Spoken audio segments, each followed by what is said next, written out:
Virginia Hall is someone else who I discovered for a New York Times piece. She makes quilts, but she also teaches people in Bedford-Stuyvesant how to make quilts. She's 88 years old. She's really a bridge between the tradition that she picked up from her mother in the Carolinas and what she's doing now in Bed-Stuy. And I think at her age as a senior, to be so involved is probably what's keeping her young, but it's also making a difference with other young people who go to her classes. And for that, I thought she deserved to be profiled in this series.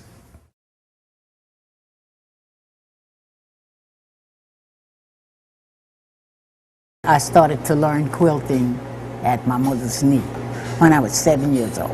Wherever my mother would go, I was her shadow. Whenever there was going to be a quilting bee, she would have people to come over, like 3 or 4 other ladies other than herself. And we called that a quilting bee. And my mother would bake a cake and fry chicken. Oh, it was heaven. I loved it. I just couldn't wait to see those times come. This is how I feel when I'm making a quilt. I feel that it's really, I feel like it's life in the quilt. I feel that the quilt is talking to me. I feel that when you sew the pieces together, what harmony, how beautiful they look together.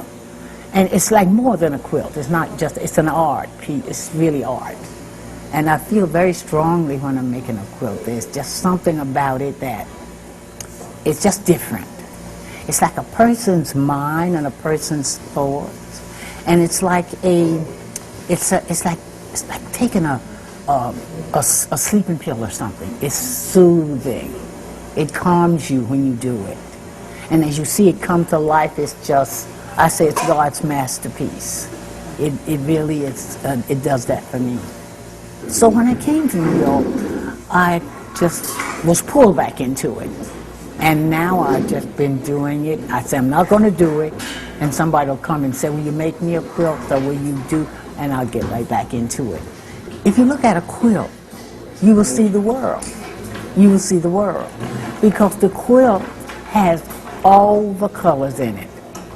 And I've written some poems about a quilt. I have some poems.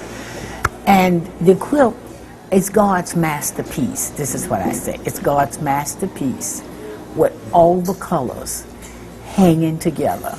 So I've had many people ask me, why are you still quilting? Why do people never finish it?